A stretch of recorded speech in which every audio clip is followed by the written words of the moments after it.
It is here, live in Saudi Arabia. We go into a tech pause, just real quick, just a short one. It gives us some time to actually talk about the comps a little bit. Yeah, the comps, but also just to throw it out there too, in case you guys missed it, the team that wins this will be playing against Onyx. That's who they're gonna have to meet. So like, you know, you focus. I'm a firm believer in what a lot of the players have mentioned. You know, they're told, you know, just focus on one game at a time, one match at a time. But I'm sure they're also like, hey, darn it, we have Onyx ahead of us after this. We won, but did we? Oh, I'm on. Okay, well, we're going in. Hey, thanks, LaFell. Always love hearing your input on this. Let's jump right into it, right? Because now it's going to be the fast leash. Whenever you see this Selena on your composition, if they're not throwing traps for your jungler, what are you utilizing these traps for? It's going to be a fast clear for Andoryu on the side of Virtus.pro, playing on the blue side, and it's going to be Flick from the side of Corinthians playing on red. They're going to have opposing side starts, but with the quick clear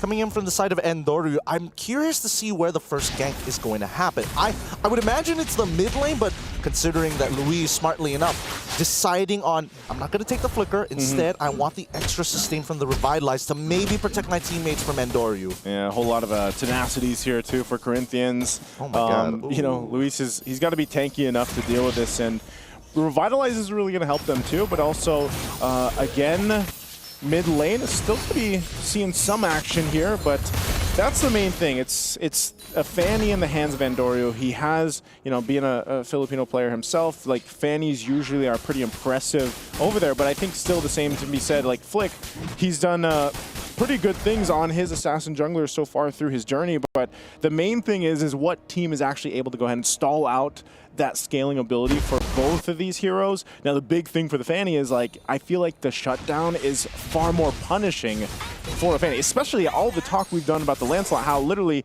you can still be a threat with literally a War Axe.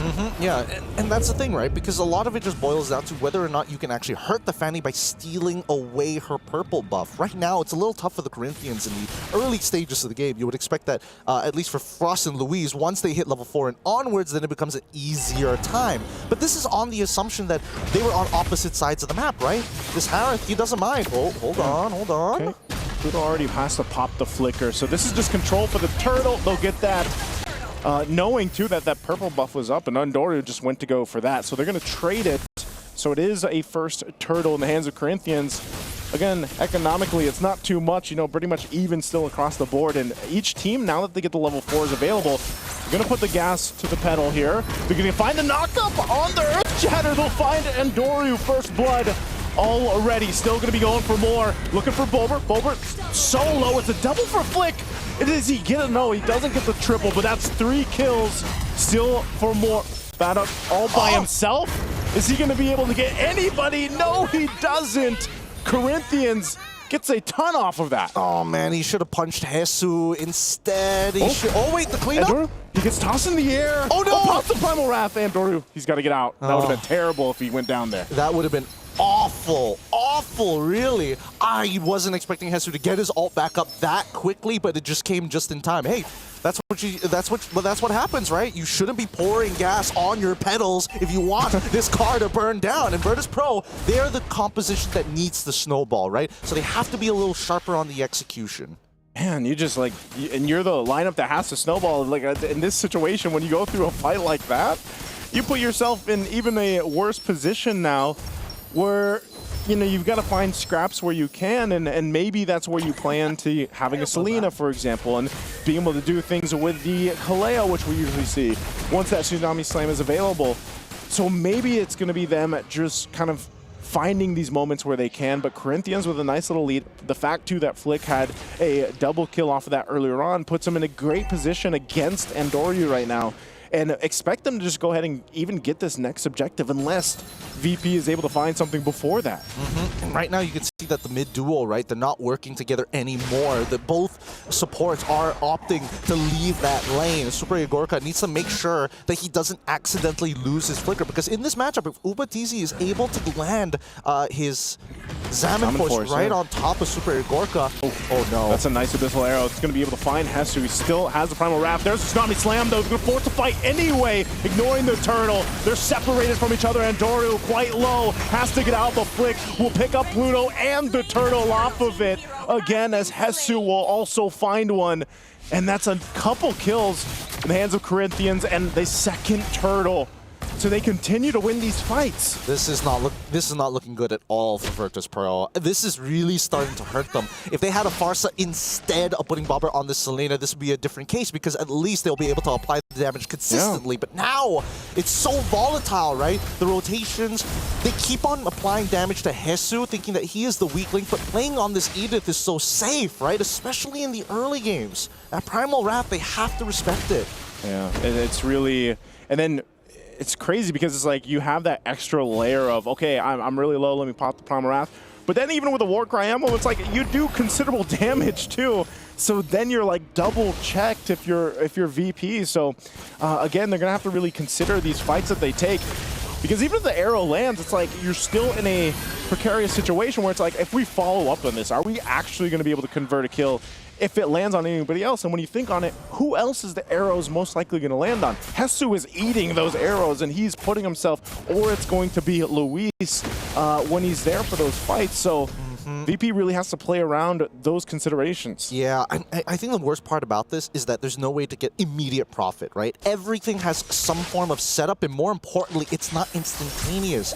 Even if somebody gets hit by the arrow or somebody gets caught by the Tsunami Slam, there is moments in the animation where if you want the big profits, Bobber on Selena needs to kind of dash through them to get the full value of the damage. And Pluto, there is the timing of the Tsunami Slam for holding them over the air, all of which Luis can just use the AoG. Okay, they're going to force a fight. Anyway, Pluto quite low. He'll actually go down from Hesu, picking up a kill again. And that's what I was saying, man, that you got to respect the damage that comes through.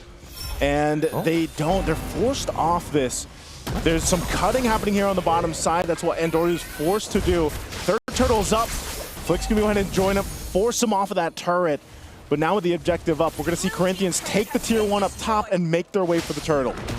Flick, he's starting to get a little low on his mana here. He's got to be careful, right? Especially if a fight breaks out in a big fight, in a matter of fact. Despite having the purple buff, things could get a little dicey. Hesu gonna go in again. It goes in with the onward Earth Shatter, forces him away from the fight. So Flick's gonna go for Phantom Execution of the Thorn Arrows. Will find Pluto. 3 for 3 for the Turtles. Virtus.pro can't find anything right now, Gideon. Hesu a little bit too late on that, but still, they're completely in control of this game. Yeah, Corinthians are playing a stronger game. Their composition allows them to kind of do whatever they want at this point. And especially with a 3.9k lead, right? Flick has been able to secure a majority of his team's overall kills. And you can tell that it's starting to develop into a compounding lead. And despite that, surprisingly, Hesu is the one who's coming up with the large chunk of the sharehold when it comes down to their gold lead in the first place. 1.6k against Badcourt, who really needs his first couple of items. It's crazy because he's been everywhere. He's been in all these fights too. And, you know, again, you kind of forget about the Edith sometimes. When we get through the drafts, it's kind of like, man, a lot of teams don't like to pick it right now, but when it does, it usually performs pretty well. And so this has been a great start for Corinthians, especially with Hesu, you know, still sitting deathless. Hasn't gone down at all and is pumping out enough damage even with that gold lead that he has. So Andoriu's in that position where we see a lot of fannies or just assassin junglers in general get to, where they're forced to push across the opposite side of the map, see what they can get, kind of play catch up, because if they don't, then they're just going to be drastically behind against the opposing jungler. So Andoriu's really just in that position. When you pick up a Fanny, you're almost thinking that, man, are we going to see all these crazy cables and kills convert? But in this case, no, because you don't want to fall too far behind, and you're already, as a team, quite behind. Yeah, and I think the worst part about it is that Andoriu recognizes that his item build reflects it. He got a Fury Hammer, but he decided to complete the War Axe first. He's even... Ooh, he stole it. Boulevard. Boulevard. Flick would probably be a little upset. He's like, okay, sure, no problem, but we can still go into the opposite side. Let's try and deny this Fanny that purple buff, because that's something that the Corinthians haven't done just yet, despite having a pretty outstanding lead 9 minutes into the game, right? They need to start pressing in and really start to wrap their hands around the neck of Virtus.pro, because right now, Virtus.pro, with the way that they're playing, they're looking closer to DFYG yesterday. Yeah. And this could be a good position. Jesus not going to land that one that he was looking for, so he's going to get punished. Tsunami slam, but the AOG in the backside. You're going to force the fight into the jungle. And Dorio cabling forward. They want to get space for this Lord take. They might have just done that as Corinthians. Stays together, they get the Lord. Does VP back off here? An arrow's going to land on Jesus, but Luis waiting patiently. Pop the Revitalize. They're going to punish it anyway. It's Bad Cop that goes down. They chose to fight, but they get punished. What is happening? What is happening right now? Virtus.pro, this is very uncharacteristic of them. Backcard decides to take that. Why? There's no backup. Oh, Dorio's going to jump in, but does he have enough damage to even get anybody? He does go for Frost, but Frost is going to be fine. Backs off. That one hit on the turret is going to be there, and Dorio has to get back to base. And now they have to worry about this Lord pushing in. Yeah, I mean, what is going to happen here? What's going on for VP? I don't know. I really don't know. Again, this composition is kind of weird for the side of Virtus.pro. They needed to execute hard, but they keep on fighting during neutral objectives when they didn't have to, right? Second turtle, I mean, why? First turtle, I totally understand. Give that up. Look for a side lane advantage. But then second turtle, they fight. Then even third turtle, they fight, even though they were already down by 3,000 gold, and they engage on Jesus of all people. So, I don't know. It doesn't feel like they're playing within their own skin, and Corinthians are taking full advantage of that, right? The weaknesses, he should be fine, right? Yeah, he's totally okay. And Dorio can only do so much at this point. Unless he had a snowball lead, maybe this could have been a different case, but I think that the Corinthians are trying to keep it as tight as possible. Nobody walks out, nobody is by themselves, everybody is grouped together. Is there a punish here? No engagement. I keep seeing VP, like, it seems like they want to just go for a pickoff, even though they're down like this. It's like they want to fight, but I just don't think they're in that window yet. They have to buy themselves plenty of time, and maybe that's what Dorio has to hope for. Eventually, too, Super Igorka will be items. You know, he'll have the items he needs. He'll be itemization, and because when we look at this, you know, he's still got some catching up to do. Yeah, he picked up his Sky Piercer earlier on. He's got the Malefic Roar and the Hunter Strike, but he's just not able to capitalize on these setups that are going on here.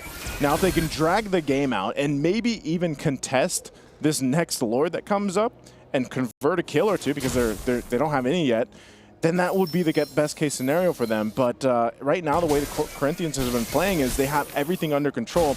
Aside from earlier where we saw Jesus like flicker in and he just kind of whiffed that a little bit, you know, he's obviously going to want to correct that. But still, even if that happens, it's like you have nice enough lead that you can almost, and you're an Edith, by the way, so it's like you can afford those kind of overextensions in a way. Yeah, and Corinthians, I mean, really good itemization coming in from Flick's side, right? He realizes fairly quickly, I just need the raw burst damage more than anything else. Like, Bad Code is going to get in my face, same goes for Pluto, but the anti-heal is coming from another side of the map, and even if I do decide to, oh my god. They got him! Hey, you can't escape that one, I guess. Oh man, Jesus, he still has it, right? He's got the mechanics. That's why he's an absolute beast when he made his transition over to MPL Latam. He knows how to track down cables. That was a great communication on to catch Dorio. You know, you don't see that too often, but that's also why the Edith works great here. So now, off of that, they're just going to get themselves this Lord, and they'll get ready for Corinthians to push towards the base of VP. And you're still finding it. I mean, we did mention the Fanny has struggled as it's picked up, sitting on that 0% win rate, and it's not looking good here in game one. Yeah, it's not looking good at all. I think we're pretty close to a checkmate angle as Corinthians Esports has basically won every single interaction against Virtus.pro. No ground. Oh, that's getting kind of low, but never mind. He's got the immortality already. He's just that far ahead. Yeah. So that won't be popped. He still has the prime wrath. He's playing on the line, though, basically, you know, even with immortality. So they get the tier 2. Summon Force dropped down, and Lord still making its way. So I think the main goal here for them, even with this lead, almost 10,000 gold, is just to take these tier 2s out and get ready to try to make a play into this. But surprisingly enough, VP will keep them out of the jungle. I mean, we see that Opatizi is able to find the purple buff from Virtus.pro. However, Dorio was able to sneak through everybody and actually go to the Corinthian side of the map to take his own, to take a purple buff of his own. So it's not like he's falling behind in any means necessary. It's just really difficult because he can't be the first person. Oh, he gets unbreakable. Okay, he's fine that one. If Jesus was around, Maybe not. Maybe not. I'm pretty sure he's got the tough boots as well, but the gold lead is clear. They want to fight. Tsunami Slam on Flick. Thorn Rose, he gets out with the execute. He actually gets a kill with it, but finally Andoru comes in to join the fight. Are they going to be looking for more? The beacon already dropped. They have to go back to base.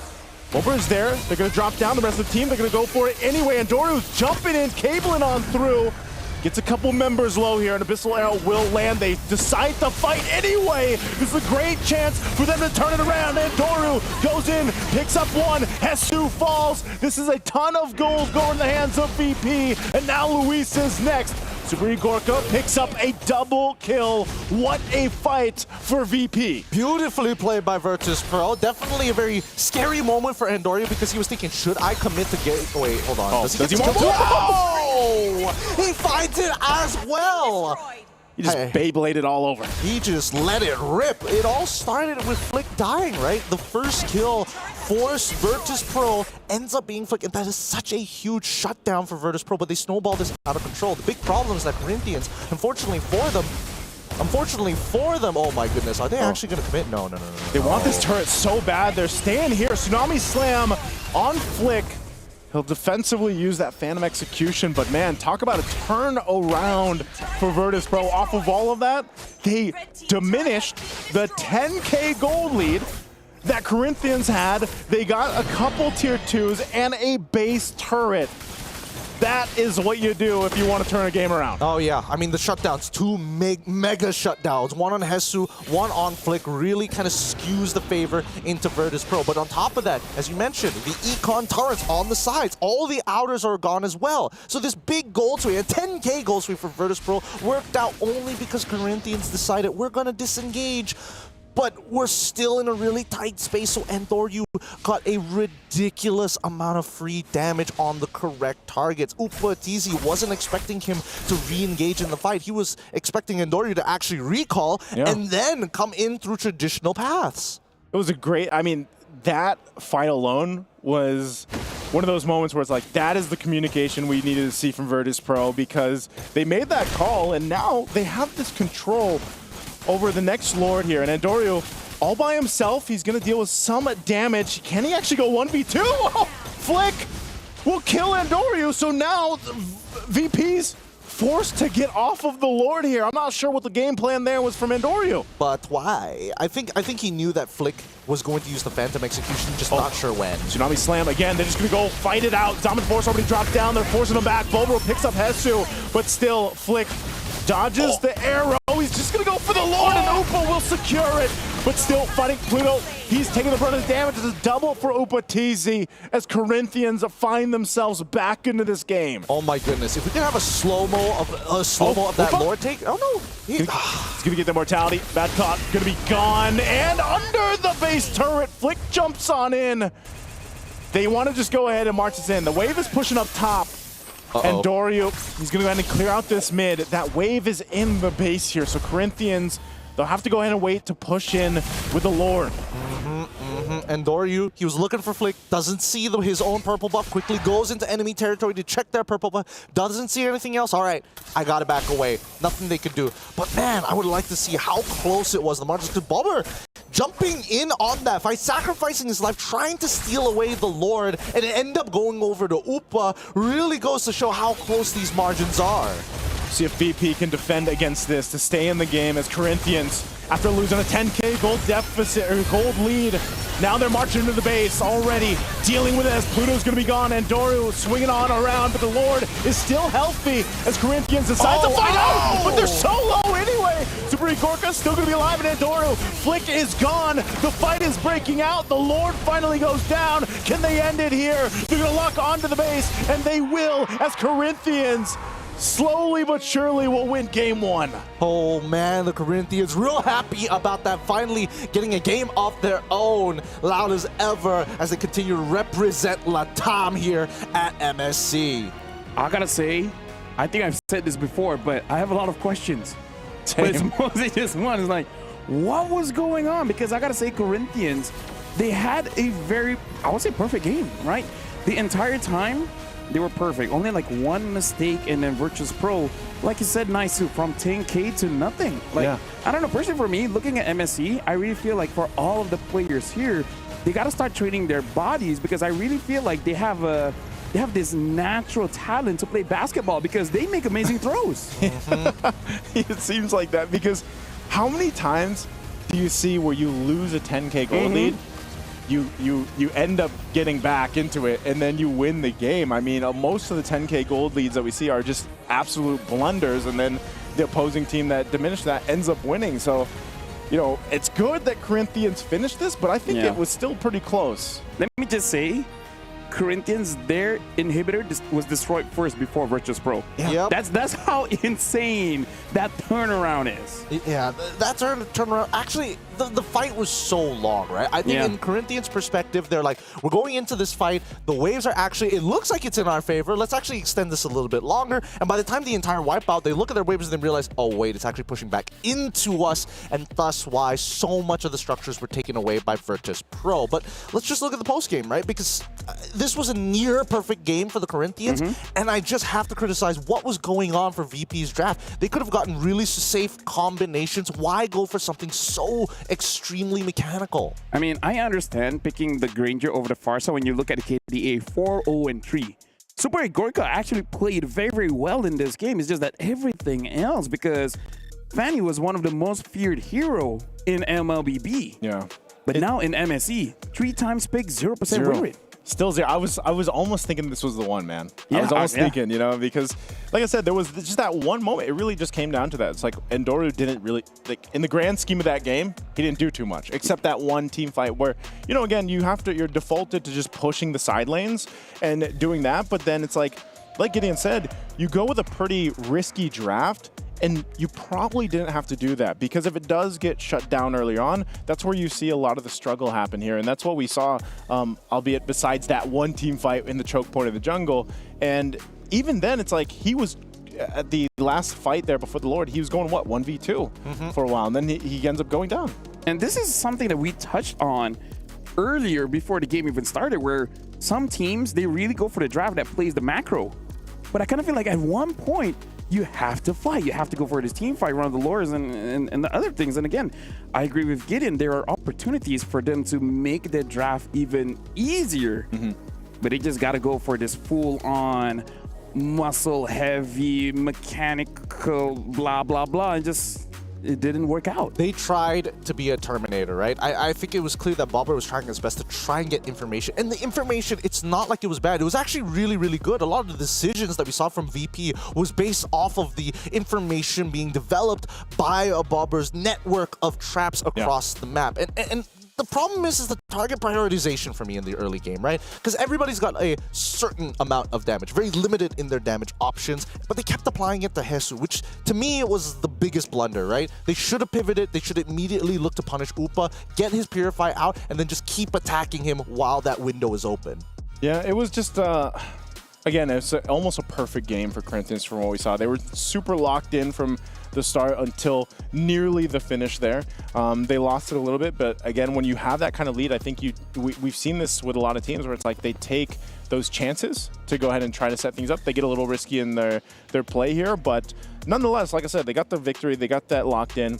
But still, I think the biggest thing, if we do want to get to a Game 3, Virtus.pro has to go with a more rounded draft that I think will highlight the way that they want to play. Because look at Super Gokar. He did the most amount of damage, even though majority of the game it was Corinthians. And we gotta say, Granger, most of the time, is a very simple hero. Yes, I understand there's a very high ceiling when you're looking at amazing Granger players against like casual Granger players. But I kind of feel like keep it simple, you know? Like we've seen people try the Moskov, one of the hardest heroes in the game, didn't work out. Fanny, one of the hardest heroes in the game, didn't work out. Selena, one of the hardest heroes in the game, didn't work out. Yes, there's different, like, you know, you got your Sanjis that it makes it look amazing, but sometimes just keep it simple. Like, even for me when I play a Farsa, I don't even aim anymore. I just press it and then I just get a kill. I'm like, hey, you're not good for me. Yeah, that's all you have to do. Yeah, Tap it. the auto aim is pretty much good enough most of the time. It finds the right targets, especially if we got the right settings. I don't know.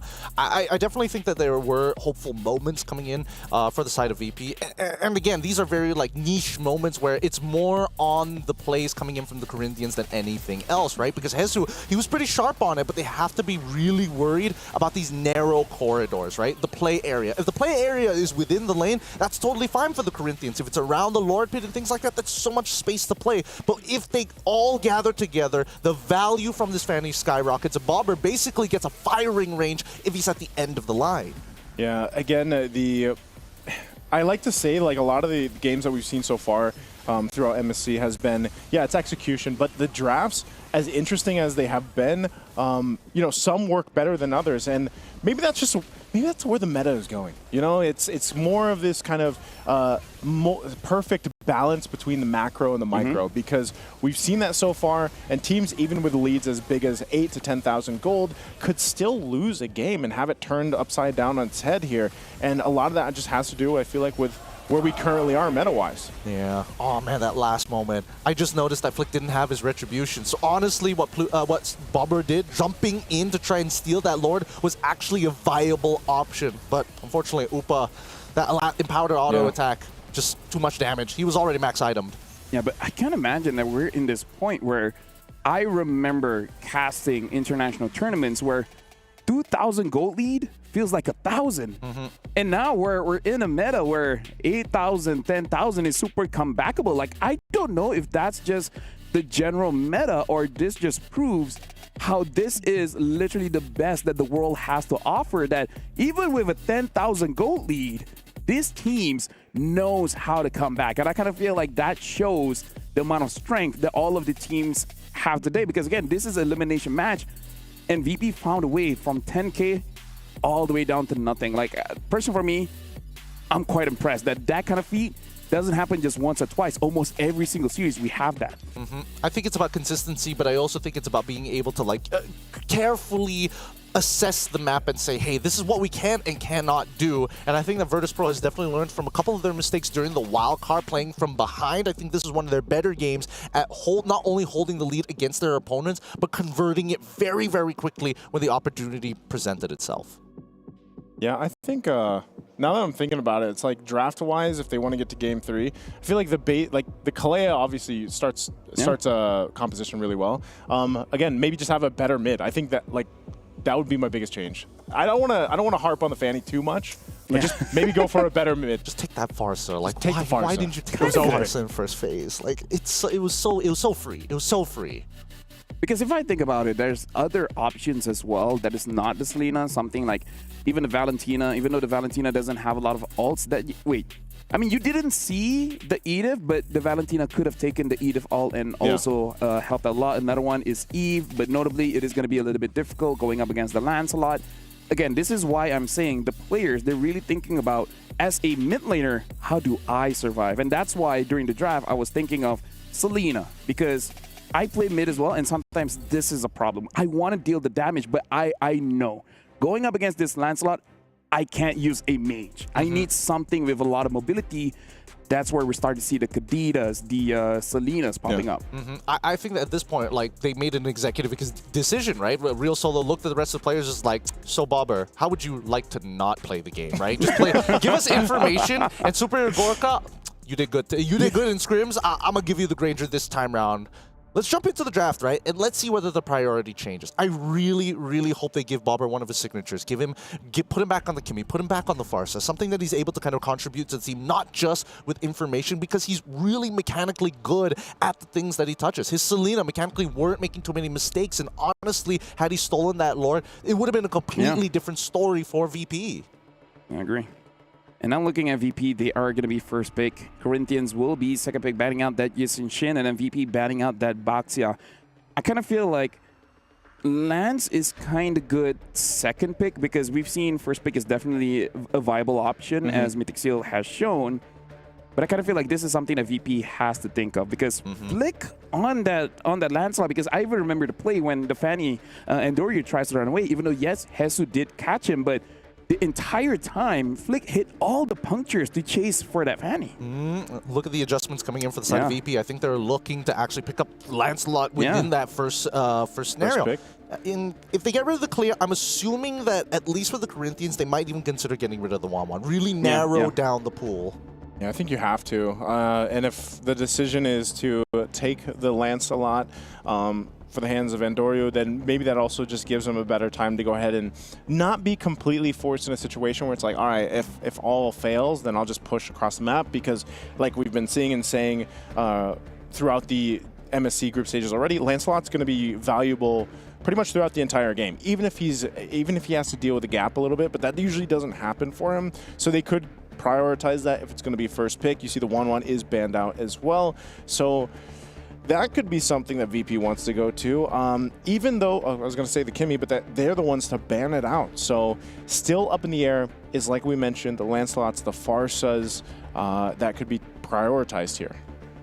It's a good adjustment, right? Because they see, oh, the 1-1 ban coming up for the side of the Corinthians. It feels like they want to try and adjust and make a Fredrin jungle of their own. So VP says, oh, well, it was really well against the Fredrin jungle. Let's get rid of the Kimmy instead, because then now we can play off of the pressure. Farsa still at wide here, but if we are thinking about this Kalia ban, and hopefully we're on the right track about that Lancelot, it shouldn't be too big of a problem. But Arlot actually, okay. Yeah. So maybe the Corinthians want to take Farsa for themselves, assuming that VP takes Lancelot first pick. Yeah, I'm thinking the same thing. Like, looks like the first pick is Jushin. They go Jushin instead. So Lance Farsa seems pretty good. I think so. Or Lance Phoveus. Either way, or Farsa. Either way, there's a lot of good options coming in for Corinthians. I mean, like, to be fair, we've seen a lot of Jushin first pick. Has been looking good, but you definitely need a jungler with a lot of damage. So I'm thinking take away the Lancelot and force them on a Hayabusa, which, to be fair, does look good. Jushin first pick reminds me of last year. Last MSC. I just had a little moment in my brain where I was like, whoa, you know, I'm back in the casting box. Where it's like, and during that time was Jushin's debut. Yeah, it was her debut. Yeah, she had that amazing debut video. Oh, yeah. Oh, yes. Oh, I love that video. Yep. Yeah, some people loved it a lot more than others. There's Corinthians' response, though. They take the Lancelot and then they go with the Granger this time. Interesting. All right. Joy, alongside with the Phoveus on their side, this could be a CC for the Corinthians if they really wanted to. And honestly, it's not too bad because the curtain call is going to be locked. If you can like get Joy plus another core, that's already huge for the side of the Corinthians coming into team fights. And this is just unfortunate because you want that Farsa. But there's a Joy. And the Joy is pretty good going up against the Farsa. So this does ask Corinthians, what do they want? Because again, like you said, CC is an amazing option at this point going up against the Phoveus as well as the Joy. Even Kacha would still be okay countering that Joy in case the Joy doesn't see the Unbreakable and then just getting caught. That's true. There it is. There it is. I think another option they could have gone for is maybe the Badang, just to kind of keep it a little more flexible here. But let's see. Now we go into the second phase, right? We have both junglers already kind of locked in at this point, and the only real difference is that there's an exposed EXP laner for the side of VP. For the side of the Corinthians, they've already exposed what their support is probably going to look like. Unless we see Hesu throw it over into the EXP, which I don't think is going to be the case. But now we see the Moskov bans, and they want to make sure that Upatizi has an easier time, because in game number 1, we saw VP high priority of making sure that Superior Gorka was going to have a semi-decent time, or at least play a matchup that he's comfortable with. What if he just ends up like picking the Harith? It's just a Harith Granger matchup, because you see the Moskov here. They might force that just because maybe Upatizi is also favorable for playing that matchup if that's the case. So if they do go for another gold lane ban, we'll see if they do that. For VP though, they want to go ahead and focus down some of these XP lane picks. That's also just respect right there, especially with the game that Hesu just had. And then we'll see if they actually go for one more here, because still quite a few options that you could throw in the XP lane.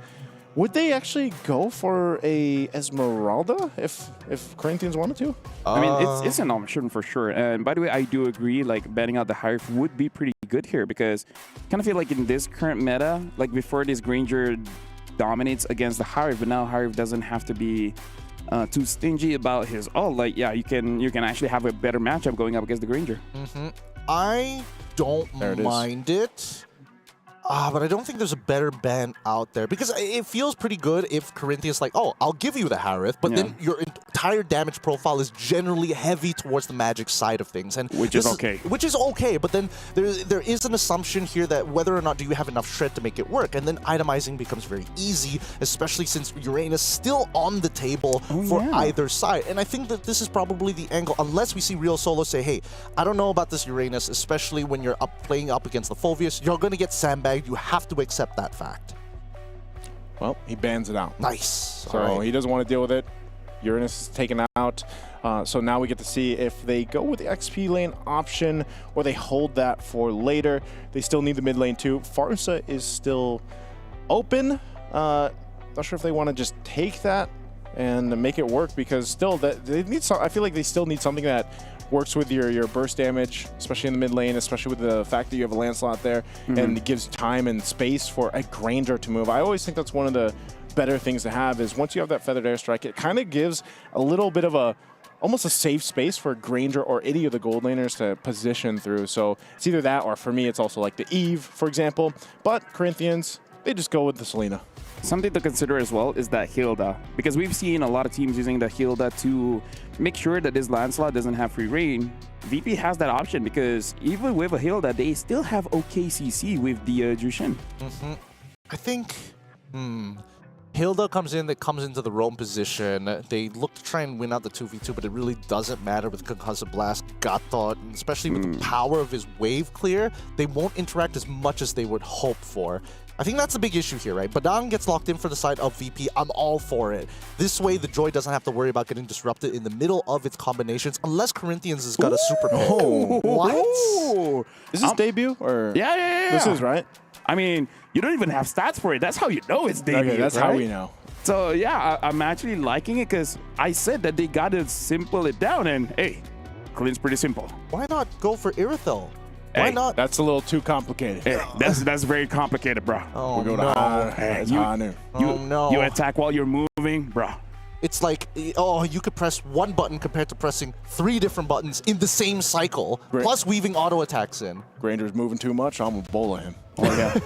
Hey, Ranger's coming. Personally, for me, I actually do like the Clint. I do too. I'm always a fan when he comes up. Not just because we always naturally just end up doing some kind of a attempt to a Western accent, but you know, I like. Hey, no accents.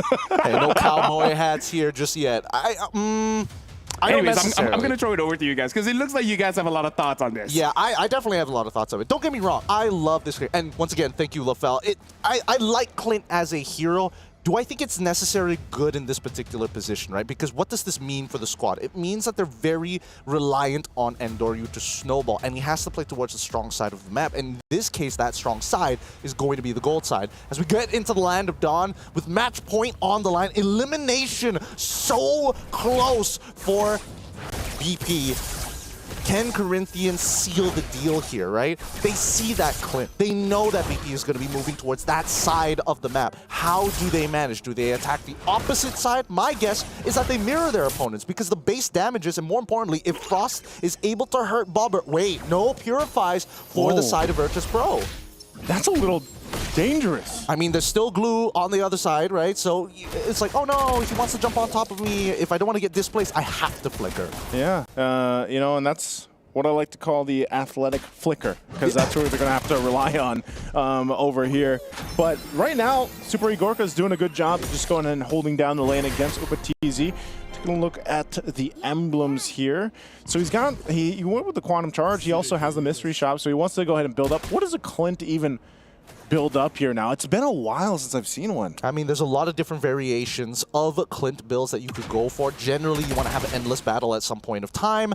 Some even like to go, depending if you want like extra burst damage early. Wait, hold on, Pluto, are you okay? No, he's going to be totally fine. Some even go for Blade, make sure they go for Heptases, right? To get the initial punch once you hit level 4. Yeah, a little burst doesn't bother anybody right now, but he's holding the lane. Louis is going to charge the Unbreakable. Won't connect, though. So taking a couple shots, but still going to be relatively fine. Also, a little sidestep on the arrow. So, you know, Super Igorka, he's like, and I feel like this is a Wild West up here, basically, at this point. Oh, yeah. Most people, I mean, the Corinthians are trying to force the Matrix on top of him, but Su, that was some trouble. Oh. Su, pretty tanky though. He's gonna be fine. Takes up a lot of it. Turtle at half health. Flick's gonna go ahead and jump in, and they go for it. Boulevard hits the turtle, and now the fight still gonna be breaking out. Infernal Pursuit there, and they find Flick as he falls as well. The trade though, the 1-for-1, but the objective goes to VP. Just quick shouts of energy, excitement, and more life being breathed coming in from the side of Virtus.pro, right? They get a winning scenario on their side. They get the neutral objective, and now with 1-to-1, they need to make sure that they can unlock Super Gorka out of this lane as soon as possible, right? The initial invade on some of the side camps, and no. Good arrow, but Boulevard's there to help him out. They're gonna force a fight. Super Gorka has a couple shots lined up. Will force Upatizi back, and Pluto still actually alive. Now Flick trying to run away, has the Flantern right above the head. An arrow gonna be able to land, and now Frost jumping back in on Andoryu. Can Andoryu escape? He does. I'm so surprised no one went down in that whole fight. Yeah, same. I can't believe everybody kind of walked away with just like a sliver of HP.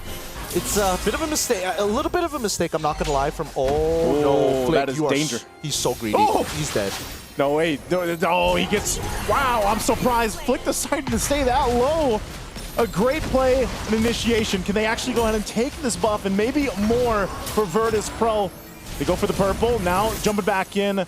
That's what they wanted. They'll back off. That's really bad for Flick. Yeah, pretty awful for Flick. Very nice for Virtus.pro, because now they're in a very powerful position of their own.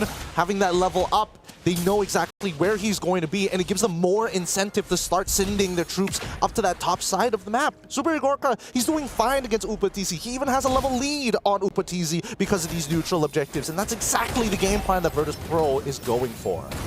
Find themselves with a little bit of a lead to work with. This Turtle's coming up, but it's Corinthians that still wants to fight for this positioning to have that advantage. Luis will take some damage, have to pop the Revitalize, and an arrow's gonna land. Not sure how much more he can take. Infernal Pursuit from Badcott goes in with the Dark Wave. Still looking for Luis, but here comes Hesu. Superior Gorka on the other side of the Turtle Pit, and they're forced back. A couple battle spells were used, but now they just face each other off. They're gonna go for a little bit of a reset here. They're gonna try for the reset. Some decent ultimates are out. No Phantom Execution. Good arrow from Frost. But Luis, he still has the Game Changer. He still has the AOG, and he's about to come into within range of that turtle. Yeah, he's trying to make his way here. Fight already breaking out. Abyssal Arrow's going to be able to find the mark, and they get Badcott. There's the jump in, and Dora will get the turtle. Now they're trying to disengage from this as they lost a 2 in the fight. So Corinthians will be able to find something, but still objective. That turtle goes in the hands of VP. Purple buff will go over to Andoryu. All right, slow and steady, Corinthians. They're trying to fight back. Oh, a good arrow again. Now forcing Bomber to ult very early on, but this does mean that Upa is finally unlocked. Wait, hold on, the mid lane. Oh my God, the solo kill. Flick, he's dead again. Man, Flick needs some help here. He's also just gonna lose the purple buff, and Doryu out for punishment, jumps in under the tier 1, does some damage here. Upatizi there to help him out, pops the beats, but now Luis gonna go ahead and keep Andoryu at bay. I think if Luis didn't make it in time, that was looking like Andoryu wanted to go under the turret. Oh, he did. He was thinking about that, but he just didn't expect Upa to show up. He was thinking maybe they wanted Upa to immediately run down to the bottom side, but I think at this point, pretty decent moves. They trade 1-for-1 in terms of their targets on the top side of the map, but this could be a potential dive again. The waves are going to get cleared out. At least for Upa's side, he is able to secure himself at the Sky Piercer. With that in hand, it's going to be very dangerous for Virtus.pro to make a mistake in front of him. Luis has been playing a strong game, but he needs to protect his boy. Okay, pops the beats. Upa firing off back. Luis jumps in with the Unbreakable. Not gonna be able to find the top, but here comes Pluto, goes in, finds Upa, flickers forward, pops a Revitalize from Luis, but not enough to heal him, and Pluto gets away with a sliver of health. A good play from Virtus.pro there. One auto would have been it. One auto onto Pluto would have been more than enough. Regardless, this is still a winning scenario for Virtus.pro, right? They finally shut down Upatizi's farm, allowing Super Gorka to not only catch up, but most likely break open this bottom tier 1. He's got range, he's got damage as well. Keep in mind, anybody who's walking up is paying the brass tacks with their HP every single time they fall into his sights. Yeah, it does a whole lot of damage, especially at this point. Turtles up, third one of the game. Flick finally getting a purple buff. It's been taken from him for the past couple minutes. A Malefic Gun early for Super Igorka, so he's going to have some of that extra range now to work with here. It's going to be great for him as he's looking to work with this space. Hetsu flickers forward, forcing the fight. There's the response. Upatizi's in trouble, and Doru picks up the kill off of it. And now Luis in trouble as well. They're split up AOG defensively, but Badcott doesn't care. Jumps on in, a dark wave to follow. Flick has to go back to base, but Bulbert goes down from Hetsu. Hetsu still running away as Super Igorka is hunting him down. Meanwhile, up here in the mid lane, they're still fighting it out. Pluto backs off, and now the turtle could be for the taking. Virtus.pro, despite losing a couple of members, they're still trading 2 for 1 each and every time. This last turtle will fall into the hands of Virtus.pro as we see that Flick is now on the top side to try and set up a split of his own. At this point, I'm surprised that Super Igorka, considering how far ahead his team is, he recognizes that that gold lead is not his. It's mainly coming in from Andoryu's side. Taking the Malefic Gun is really safe on his approach, because now anybody who walks in, again, must pay that brass tax, has extended. We just need to see Super Igorka start getting the Endless Battles, right? We need him to have some real items, and finally we see it. Endless Battle already complete. His next item, we're not entirely sure. It could be a Blade of Despair for all intents and purposes, but we'll see what the final build is going to be, because that's just a Legion Sword already complete.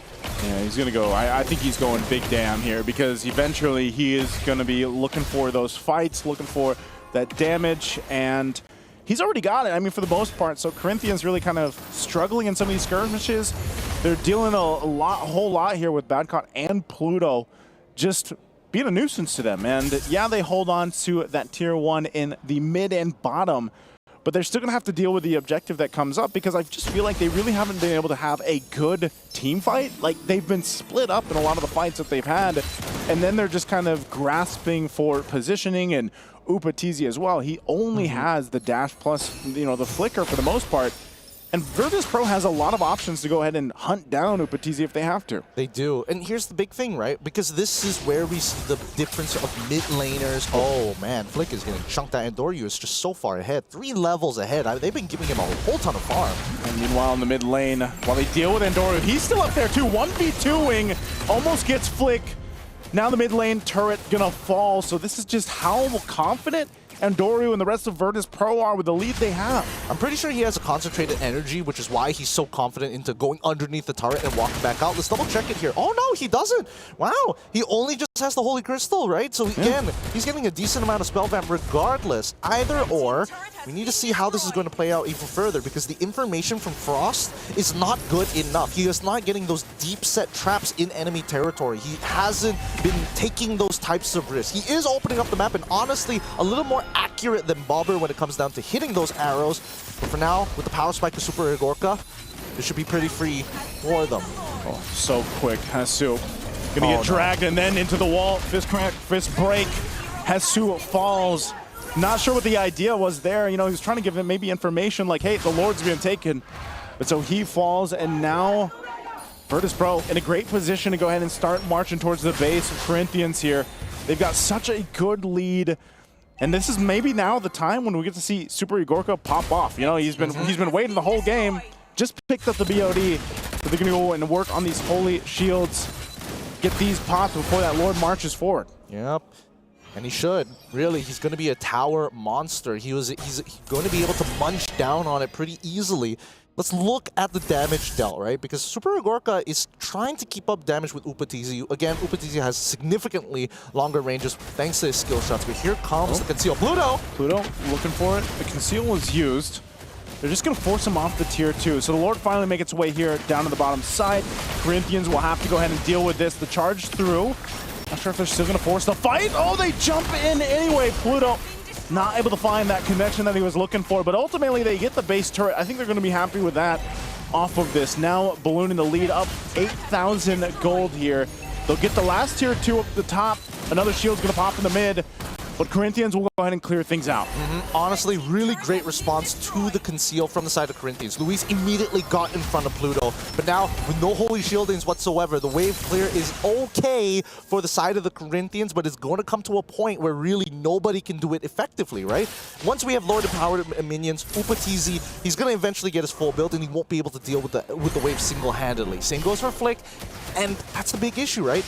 Virtus.pro have a much better composition at sieging their targets, especially if Super Gorka can get within range of the turret. And that's when Corinthians are forced to make a decision. Either I give up this turret or I must look for an engagement. I need to escalate things.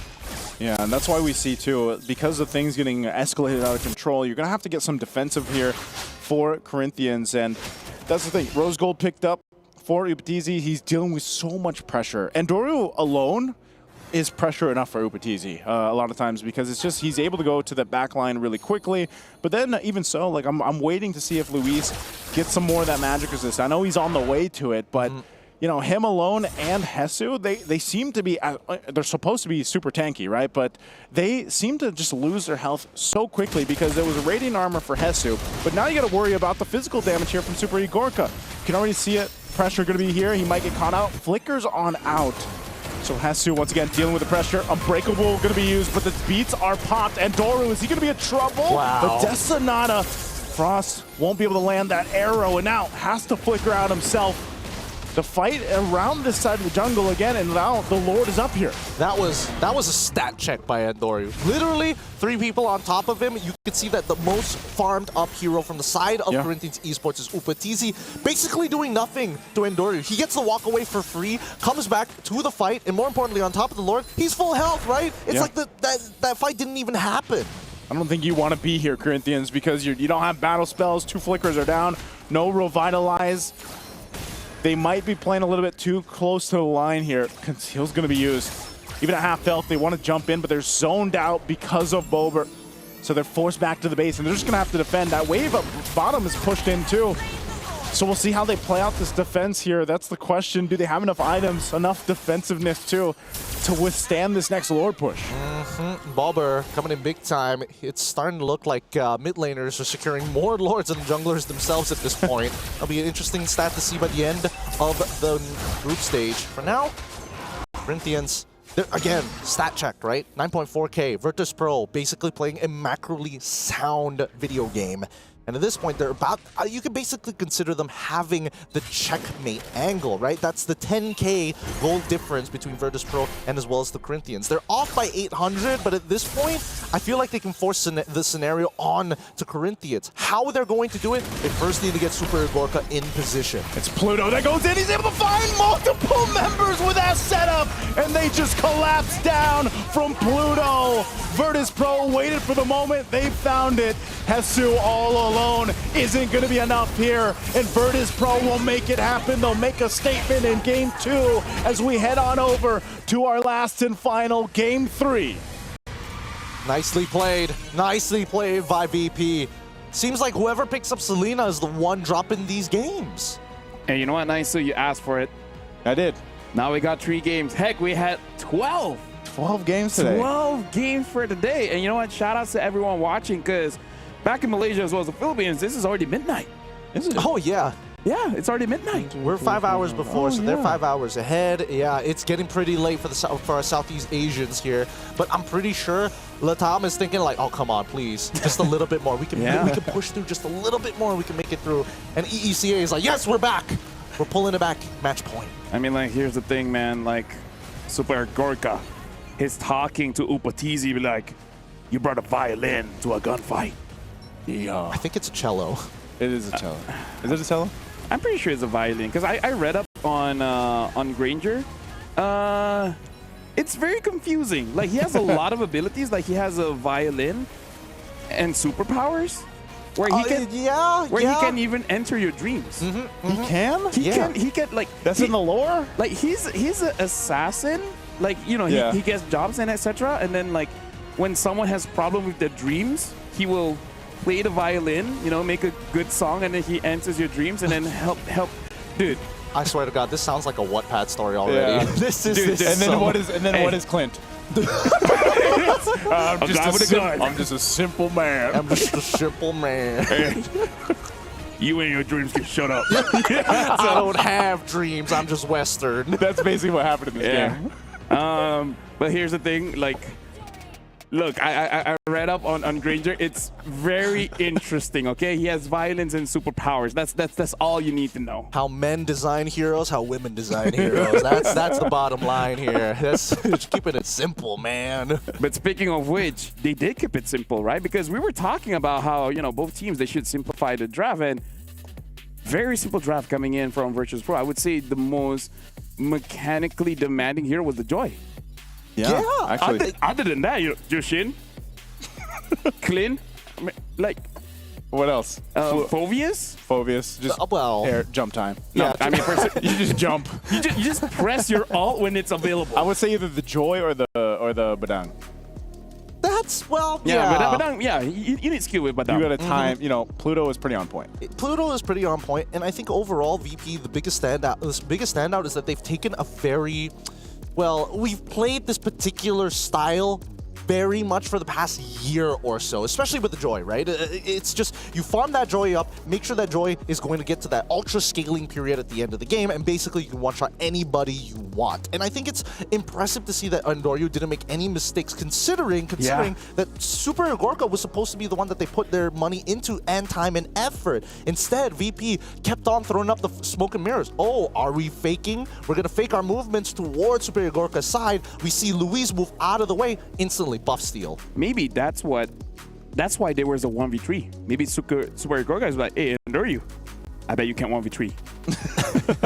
and he was like, yo, hold my headset. He's like, hey, I didn't die. And then Super Gorka's like, damn it. I thought he was gonna die, and then I was gonna show up. It's my time to shine. It's my time to shine. It's like, bro, I got 4 items. Let me do something. Yeah, I mean, you got to give it to Pluto, right? Pluto set it up really, really well for Andoryu. Like 90% of the engagements all came from Pluto, who began the fight. Even Badcott just, again, being an extension to him.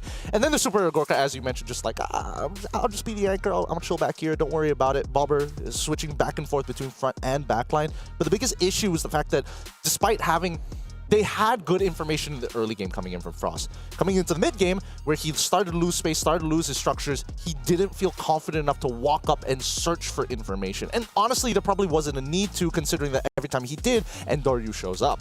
Nice, so I already am prepping for tomorrow's hot take.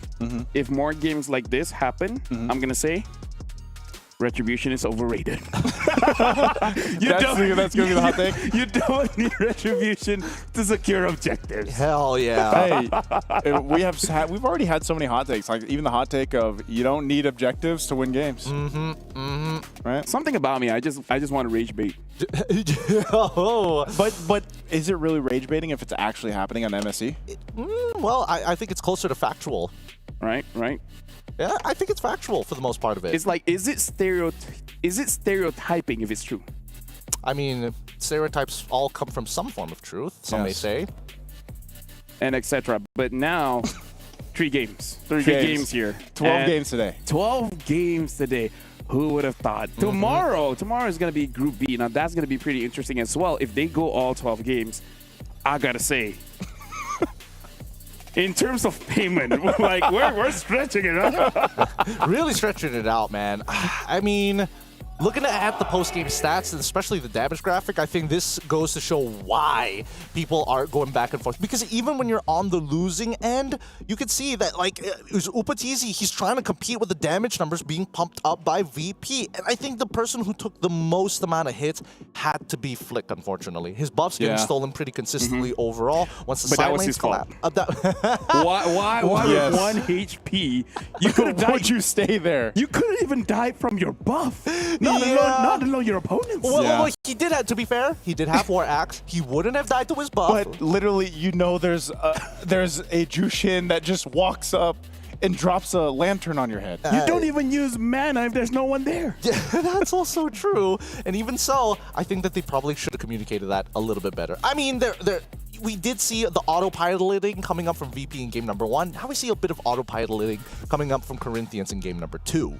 Yeah, looking at Doryu here, Ridge Guy as well as the carry. Luis took a lot of damage and Pluto got the most assists, but he really showed up with that joy. So it really does look like for both teams, it is a battle of the junglers, right? Because, hey, we had an amazing Lancelot game, now we have an amazing Joy game, and it looks like everyone else just has to support. And for the gold leaders, in case the jungle can't do it, hey, just got to prepare yourself to carry maybe at like 60 minutes and above. I feel like that's the case with these two teams specifically. You know, the gold laners are more so the late game carries, right? Literally, like, they're supposed to be that. Because the focus so far has, like you said, it's jungle, but I think also, to in a sense, is how does the mid perform? Because so far, the games that have been lost have come down, and it's weird to say it, but it's the Selena, right? Like, the Selena picks, too, have not been working out. So maybe for both teams, we see a big change up in the mid lane, what they decide to pick up, because that's one of the things, too. Selena's always great. Vision could be great. Arrows, obviously, when they're landing, are great to follow up. But if you're lacking the damage, that kind of burst damage, then it does make things harder, because then Selena kind of just falls off if she's having a hard time. Yeah, because this is what a kid once told me, right? A food is only good when it goes into your mouth. Yeah. Weird thing for the kid to say to me, but in context for this one, it's kind of like, no matter how big the damage is, if it doesn't hit anyone, then there's just no damage, right? And I kind of feel like that's the thing about game number 1 and game number 2, where Selena has big potential, but only if it hits. Same with Franco. I get smarter every day with LaFell. Yeah, I would say that the damage is about... I meet weird kids. Yeah. I would say the damage is about average, some may call it, but I think the laning phase is the problem here, right? A lot of the times people don't understand that when you're picking, again, in both of these games, it is Selena versus the Jushin. What is the main goal? Again, it's not about lane priority, it's about taxing your opponent's HP. But in these 2v2s, the big problem is that every single time you see the Gatot, it becomes a nothing lane. He clears the waves, and then nothing happens. You can't trade against your opponent, which is exactly what Selena wants to do. So that must be implemented in these upcoming games. We cannot let these 2v2s walk away for free. If not, at least send your own support down to the other side and force your opponents to turn it into a 1v1. Or, no more Selena. I was going to say, so what is... I was about to ask, but I saw you give me the eyebrows, so I was like, what is the answer? Like, or no more Selena. Because, again, like, the traditional matchup for the Jushin was the Eve. Right? We saw one today. Oh, yeah. But we haven't seen a lot of that because, again, like, the previous argument is just that the Eve is very vulnerable towards the assassins. One of these days, the mid laner just be like, okay, you know what? I'm going to have a bad time, but... good luck to you guys. I think it's also just a sense of, like, the picks that we've seen so far in the mid lane, aside from, for example, the Kadidas and the Farses, they mostly opt for utility. And that's still, even since Jushin came out and she was picked up so much throughout the meta, that's what she provides. Like, it's that threat, also the lane control, also space control. Like, that's always something that we have to look at from these mid laners that pop up, especially... even when the Eve was picked, like, that's the thing. And as the game transitions on, it goes from, like, that focus of the junglers being okay to the focus of, can our gold laners move? Yeah. And I feel like Jushin is still that mage that allows that because of your threat with the beacon, but also your lantern, the flare, allows you to peel for your gold laner. In a way, I've seen it a couple times now. Save gold laners in the group stage. I agree. I've done that so many times too. Thank you. Because I'm an amazing guy. We're mid laners. Okay, all right, mid laners, let's calm down here for a second. Because what about the argument for low Yis then, right? Why aren't we seeing more low Yis, even though these teams, every single scenario that they fought in is 5v5s? We don't even see, like, again, with the exception of the junglers having their own solo battles happening around the map, why not utilize the low Yi? Change up our win rate a little bit, and more importantly, we've seen Sans do it. Just drop the diversion right in front of your opponents, T-pose on them real quick, and then juke them out, because you never know where this low Yi is going to end up. I kind of feel like it's a mental thing, because a lot of people across many different games that, oh, nerf, no good, right? I kind of feel like everyone has that a bit. The biggest thing is that, I like this, by the way. The biggest, just move your mouse. The biggest thing is that the Lu Yi is a terrible liar now. Because you can see the initial part. Like, yeah, I understand, like, where she's heading, you don't know. But she tells you. It's like, I'm ulting. I'm ulting. I would disagree. I would say that she's an even better liar now. She's a better liar? She's a better liar? slipping in a half-truth and then lying about the position afterwards, which by psychopathic standards, pretty good. No, I like that because even I just tell half-truths and then now people just don't know. I just walk away. Oh, well, you know what? I like yours. I like your style.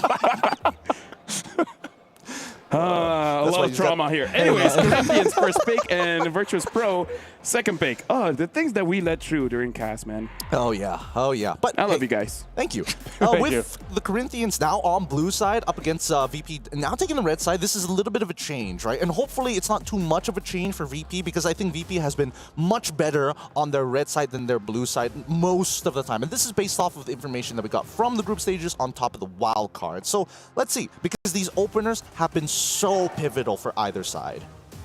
Yeah, even with the bans coming out, I think still, I can't even say which hero is going to be the priority for Corinthians here, just because of how much things have changed. And I think even then, we still have to focus on the start, the early game, and for a lot of the teams, and specifically these two, it's like the junglers, because it's like, what do we get? Do we get the Lancelot again? Do we actually give that away? And now I still think, too, like, you don't see Joy pop up that much, but it was such a big pick for a lot of teams that dealt with other assassins. So I think this is where we have to see, like, how deep does that strategy come from both sides? I kind of feel like for the Joy is definitely still a good pick, but the only thing is that there's more counters nowadays. And I kind of feel like in the previous game, it's just that Corinthians showed a lot of their damage dealers that the Joy feels more comfortable. Like, oh, there's no Harv. There's not a big problem for me to go in. And now even the Yi Sun Shin gets banned.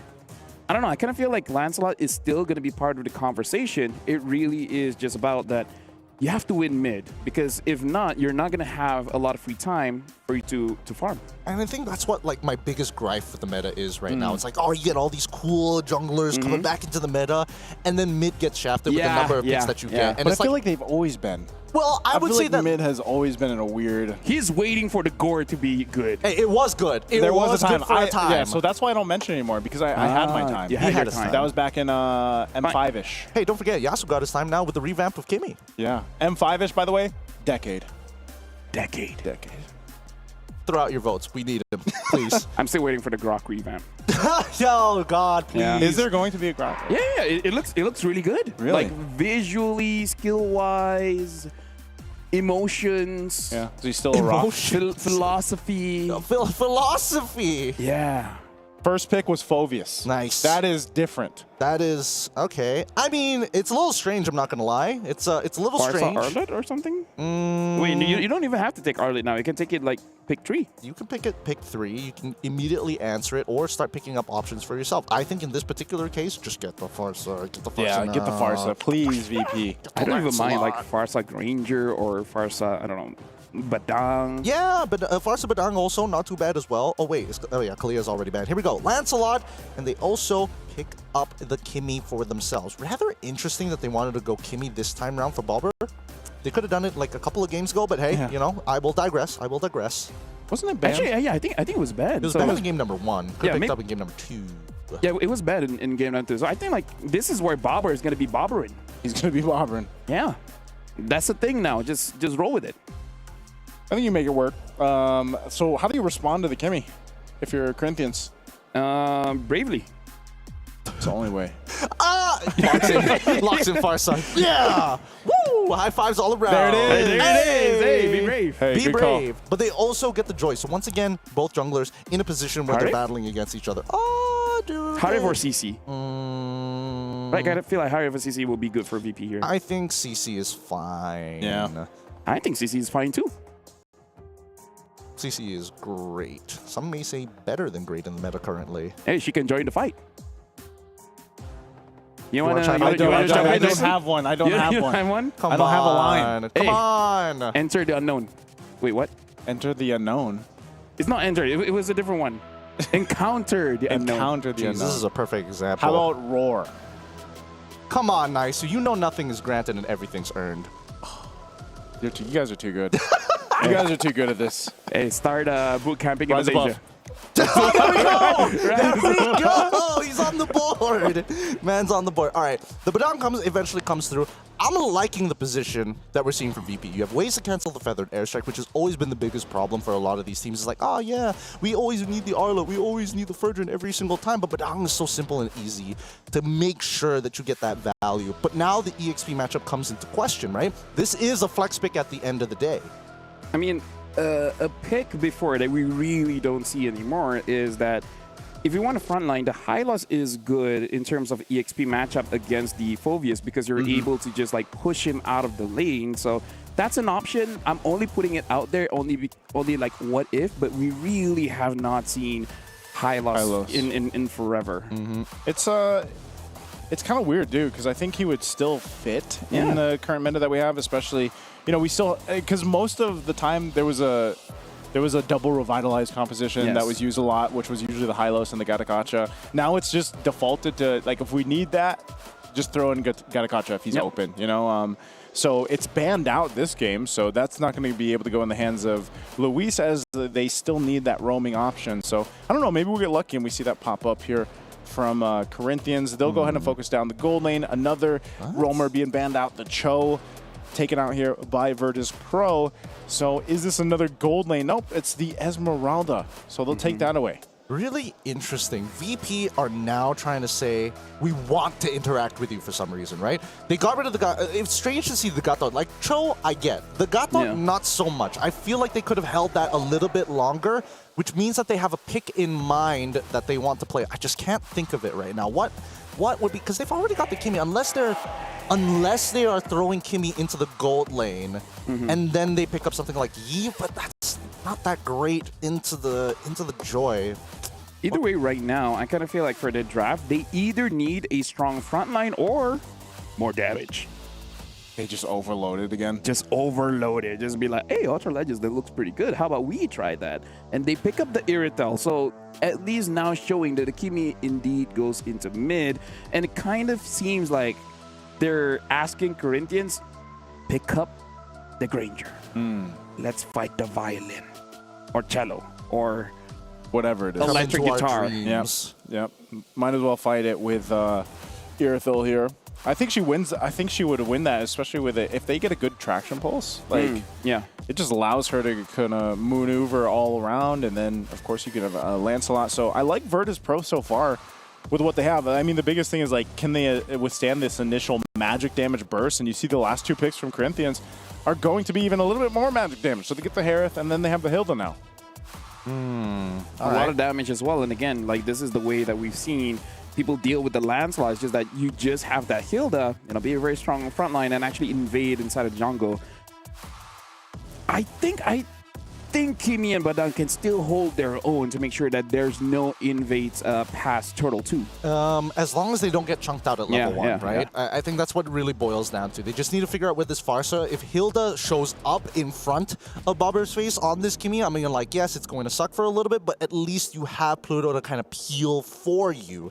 So now, it just, as long as you don't lose 50% of your HP as well as your Rejuvenate, you should be okay. I say should because anything can happen right now. Yeah, now having the CC, so opting instead of for more tankiness, you just want more damage. And I kind of feel like it's warranted because you're going up against a Hilda as well as a Phoveus, and it will become a situation where even the lands will have a very hard time.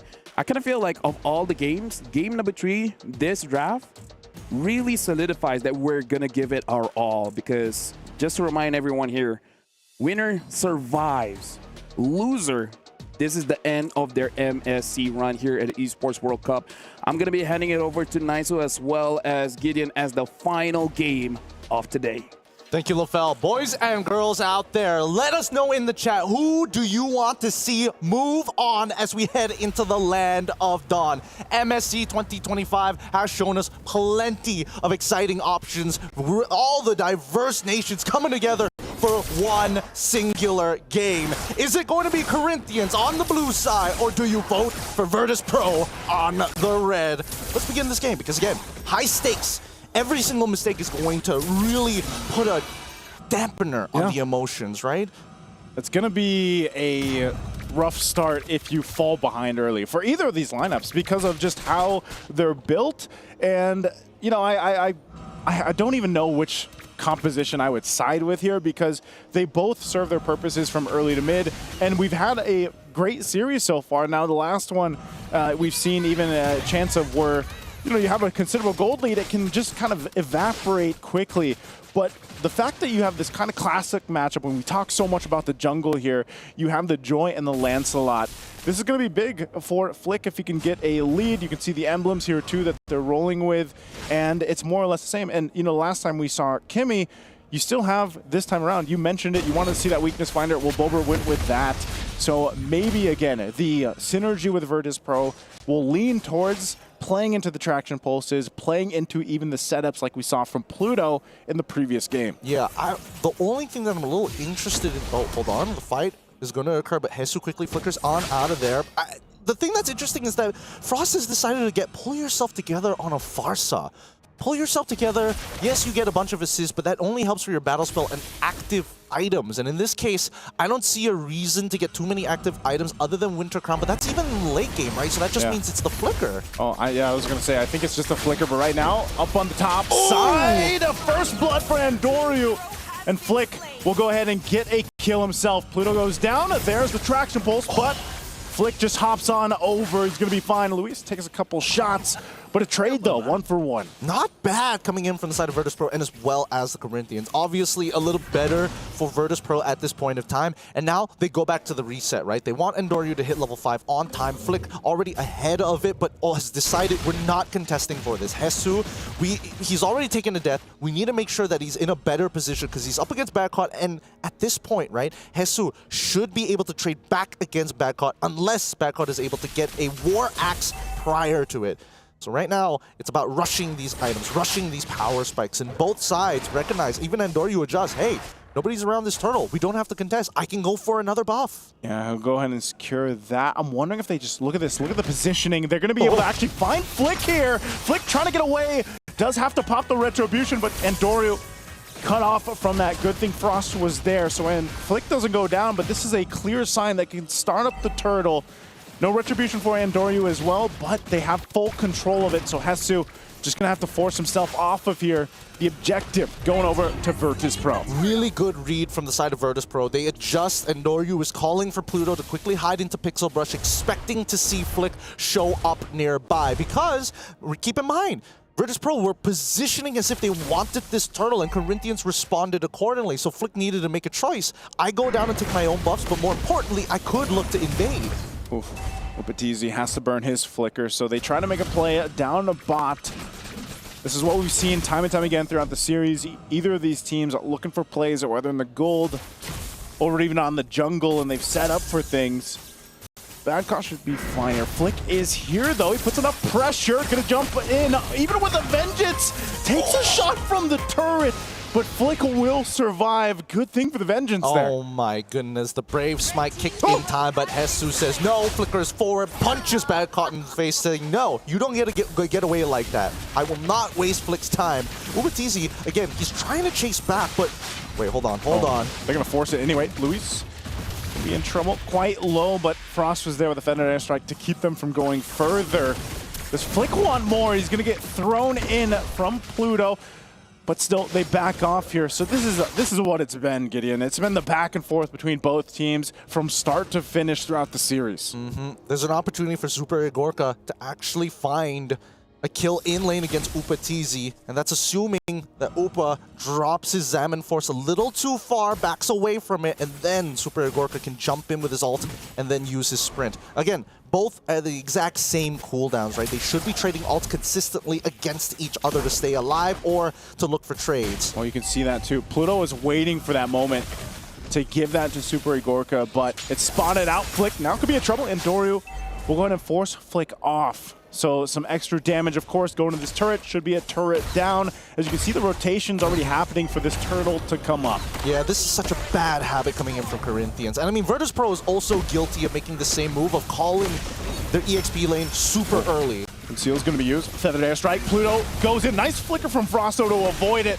Still fighting for that turtle. The Zaman Force was dropped as well. They zone him out. Flick will get the objective, and they might just back off. But meanwhile, the buff was taken as well for Andoryu. Takes the purple from Flick. And I say it's a bad habit because both sides aren't really looking to take this turret. Oh, whoa! And Doryu makes an attempt, but he's going to take a couple of shots. And yeah, coming back to it, right? Both teams don't really want the turtle. They actually want to put the other person behind. This could be a potential dive angle from Andoryu's side. Yeah, Upa's got the flicker, but takes so much damage from Andoryu. Now he's in trouble, has to flicker out defensively. Pluto gets caught under the tier 1. A great response, though, from Corinthians to keep Upa alive. Punished hard. And you can see Pluto, hands on face. Man, I shouldn't have done that. Yeah. And Doryu, if he wanted to secure the kill, he could have just double dashed right on top of Upa TZ. But it's just not worth dying for, especially with his camps about to come up. He needs to maximize his time. Okay, and as we get to it, again, they got the turret that they were looking for, but still, the focus really seems to be down here on the gold laners. They want to go ahead and give that advantage to whoever they can earlier on. Super Igorka will be pretty safe. He's always had Pluto pretty much around the corner, even though that's what he needs. Boulevard too here just can use that traction pulse if he has to. That's the conceal they're going to go for their own play. Now Upa doesn't have a flicker, gets caught in, and he gets burned on down. Bad Cop picking up the kill on that one. They knew the timings of the flicker. They punished it for it as well, and Pluto will go ahead and zone them on out. Fist crack, fist break combination going to be used, but it's Hesu. He's so tanky that he's not going to be able to go down. So Virtus.pro gets something, though. They get a kill on the turret. Yeah, and they push it out really, really well, right? They knew that Upa didn't have that flicker, abuse that timer, get the tier 1, but more importantly, Virtus.pro, they shouldn't overextend. Keep in mind that as much as Super Igorka is strong, but oh my god. Okay, he's checked. Good thing Frost has been there for him. Ooh, I mean, Frost has been covering Flick a majority of the time, but it's not over just yet, right? Because as long as we see the heavy crossbow available for Super Igorka, then Virtus.pro has a reason to go in. Until he gets 3, maybe even 4 items, then sure, he can go in and out of the fight without caring too much of whether or not he has that all. But for now, he is all dependent. Oh, Pluto got the... he got the orange. He did, and he's making Flick know, regretting his life choices right now. Oh, that's tough. Gonna find a setup in the jungle. Burn out the flicker. They're gonna force the fight anyway. Super Igorka has to go ahead, heavy crossbowing out, trying to get space from Hesu. Hesu's still on the chase. He'll find him anyway. They lose their gold laner, but VP still wants to fight as Hesu falls. And Flick can't really join this fight here.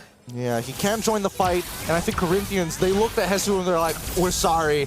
Everybody use their flicker, everybody use their ultimate. There's nothing we can give you to provide you that extra bit of help to get you out of this tough scenario, but thank you for your sacrifice. Super Igorka is going to go down, and that slows his farm, allowing Upa to catch back up. The margins are very thin, 600 gold difference between the 2 gold laners, as they are the main win conditions for either side. Let's look at this one more time, right? Because again, it seemed a little interesting. Super Igorka a little far up, knowing that the feathered airstrike was already there. He probably should have used both his heavy crossbow and the sprint as soon as possible, knowing that the battle spells from Corinthians were up. Yeah, it's interesting because, again, they had a little bit of a lead, right? Few thousand gold there. They chose to fight it out, and they end up losing some of their most important members, so you don't want to make that mistake too much. You can see some of the items fall into place here. Holy Crystal now available for Flick. He's going to need that too, because a lot of these moments he's been going 1v1 with Andoryu, and now you kind of have to respect some of that damage a little bit more. Luis taking some damage here under the tier 1. He's already gone, and Frost has to flicker on out. He's got the burn on Hesu, going to be in trouble next as Virtus.pro. Andoryu goes under the base turret to clean it up anyway. And now Upa in trouble. Pluto will go ahead, lead the charge here. A couple shots from Super Igorka, but VP finds more. Beautifully done by Andoryu here. Flick, he can try to make this a solo kill, but I don't see it happening. Andoryu still has maximum stacks on that War Axe, and now has completed the Brute Force breastplate. They should start making their way over to the Lord, but whoever's low, they need to reset. Let's look at the items so far, because again, it's a phenomenal position for Virtus.pro, right? They managed to chunk out the right targets. Whoa, Luis just goes in, burning the flicker. They're getting desperate, and that's not a good sign for the Corinthians. Virtus.pro, I mean, now that Super Igorka saw him flicker, he's like, okay, guys, this is about to be a pretty fast game if they keep making mistakes like this. Yeah, that's tough. You know, I know it's only a Hilda, We see that the Dragon Spear now picked up too for Super Igorka. They've got control of this Lord, at least for now. But I think they still respect what Corinthians' lineup can do, the damage potential, and even Hesu. He's going to go ahead and jump into the Dark Wave right on Boulevard. Boulevard in trouble, and Dory will secure the Lord, but look at the backside! They are able to find Frost! Frost out of the picture, and Super Igorka unleashing on Upatizi. He has the drive-by, he gets the kill, but Flick will take him out as well. The 3-for-2 trade, and now Virtus Pro looking for a little bit more as the Lord makes its way down mid. Super Igorka needed to start rallying back towards Pluto's side if he wanted to survive against Flick, but regardless, it's still a very good trade. 2 for 3, an inhibitor turn before the Lord even arrives, and now Luis is trying his best, but it's not gonna be enough. It's only Flick. Flick's all left alone. Can they actually end the game here? The Lord is there. Half health on the base, and Doru's gonna focus it out, but the waves are cleared, and Flick will delay the Lord as much as possible. Right now, the rest of the members are up. Can Virtus Pro get any more? They still might have to work through it. They clear the minions the best they can, and Upa will drop it down. But Virtus Pro, they just go for the turrets now. Yeah, and Doryu, he's got some fingers, right? He's dodging a lot of key abilities, and they're just farming them underneath their base. This might be it here, and Doryu just gonna lock into the base, and that's it! The wildcard champions will send home Latam's champions here today in Game 3.